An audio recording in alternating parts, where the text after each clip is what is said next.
Good morning to you, and welcome back to today's JRPG Weekly Update. I am SuperDerek, and we've got a lot of news to talk about today, a lot of Persona 5 information coming up that we're going to talk a little bit about, but before we get to that, we got to talk about the Folly of Fallout 76. Oh man, that's going to be a long episode, so strap yourselves in.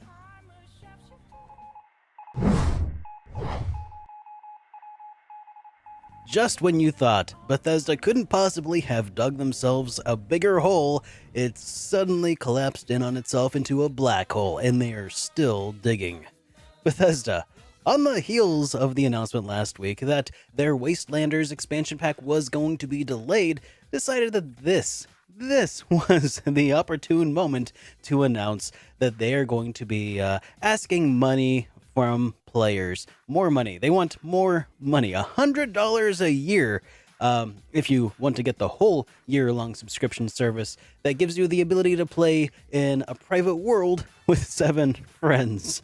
And let me stop you right there, Bethesda, because friends don't let friends get scammed. And if you're playing Fallout 76 with 7 different people and they didn't warn you about the game already, those are not your friends, guys. An important note about the private world that they're selling you is that there's still no mod support, though maybe it's going to happen in the future, you know, if you don't mind paying for things that might happen eventually. No customize options are available for your world, and then also it's going to include a scrap box for unlimited storage, addressing the massive complaint that Bethesda didn't give you enough storage that they said, that's actually not possible, we can't let everybody do that. Well, now you can if you pony up. So, since you no longer have to pick and choose what you want to scavenge, this is absolutely a pay-to-win mechanic. So, that sucks. Also, they include with this subscription service, you get some Bethesda bucks you get to spend at the company store, an outfit from Fallout New Vegas, the best modern Fallout game that Bethesda didn't make at all. You get some dances and emotes that you get to do, I guess. And by the way, it's only $100 per year if you buy a year up front. Otherwise, it's $13 per month. Woof. So, the fallout from this is exactly what you would expect. Everyone hates it, and Bethesda is absolutely tone deaf, and also they really want your money. Have you ever launched a service that went over so poorly, it was so poorly received that people would rather spend money on making fun of you than that service? Because that's exactly what happened with Bethesda.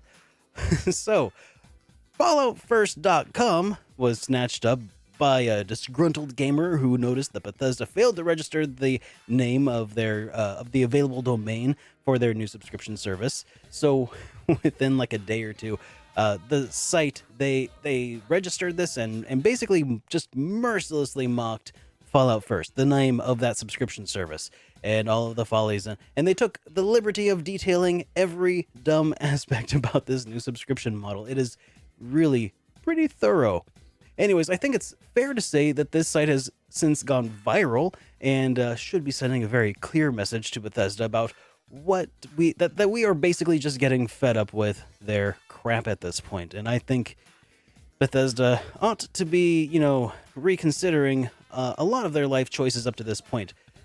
This cloud, though, does have a bit of a silver lining, this one specifically with the site. FalloutFirst.com is currently helping redirect viewers to the Extra Life charity as a much better way of spending money than giving it to Bethesda at this point. Definitely check out the Extra Life charity. Also, the new stash that they're giving to people, that pay-to-win mechanic that I was talking about. So, in case this didn't already seem like a towering inferno of dumpster fire, Bethesda had one more misstep to make before the week was out. So that pay-to-win mechanic that we mentioned, unlimited storage in the scrap box. Well, at launch, it didn't exactly work.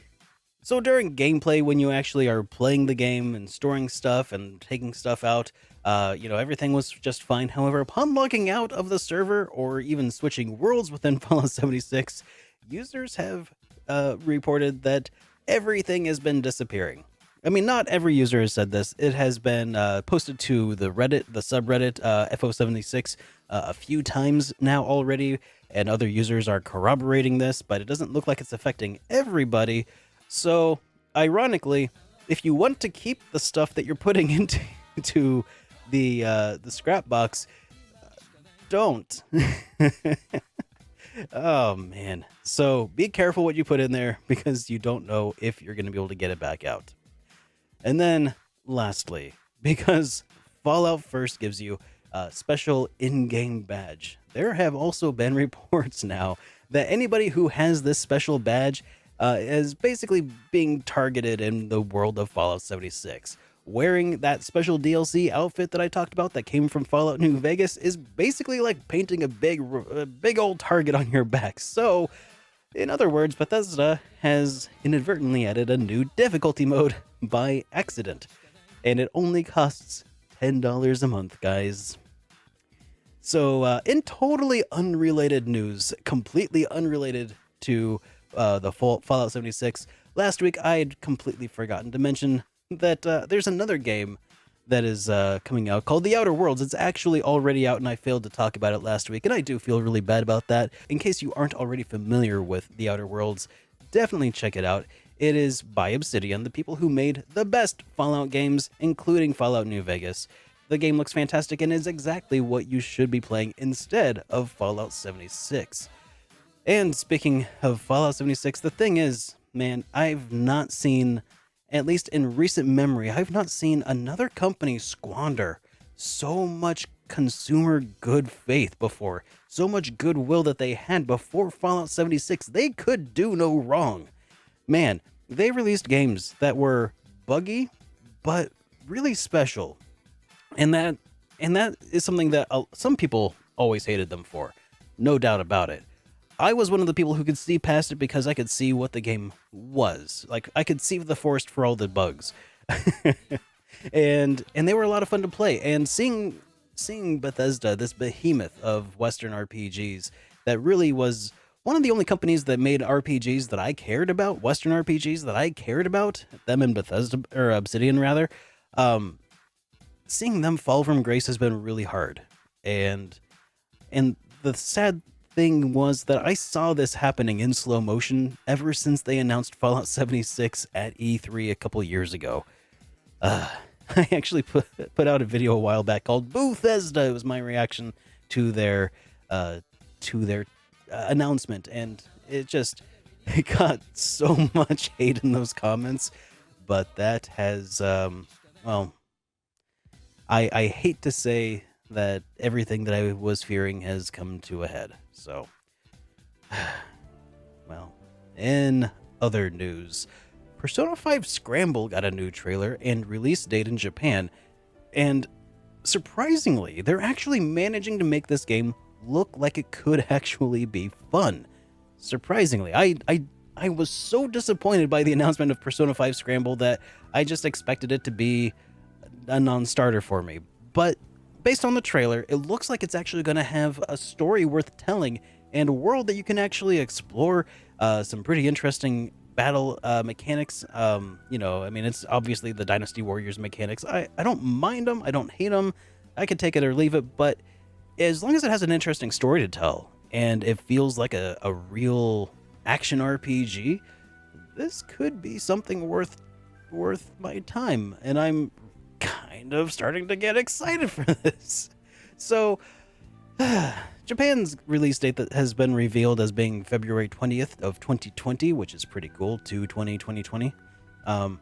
So, yeah, I don't know. What do you guys think of this? And Persona 5 Royal actually released in Japan very recently, and it actually got a review from Famitsu, and it's actually lower than the original Persona 5.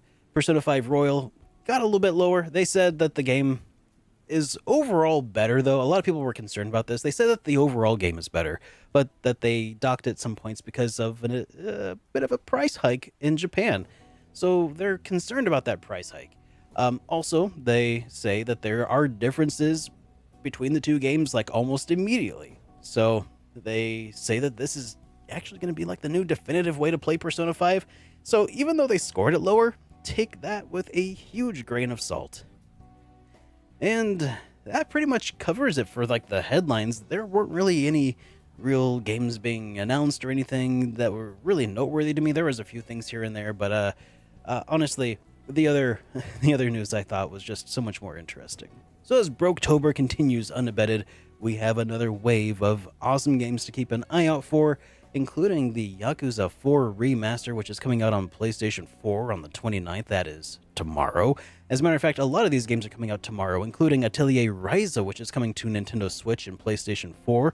Disgaea 4 Complete, also coming to PlayStation 4 and the Nintendo Switch on the 29th. Mercenary Wings, The False Phoenix is coming to PlayStation 4 and Nintendo Switch on the 29th as well. And that one is kind of an interesting game. It looks like a strategy RPG pixel art. It looks like it could be pretty interesting, so keep your eyes on that if you're looking for more of like an indie RPG.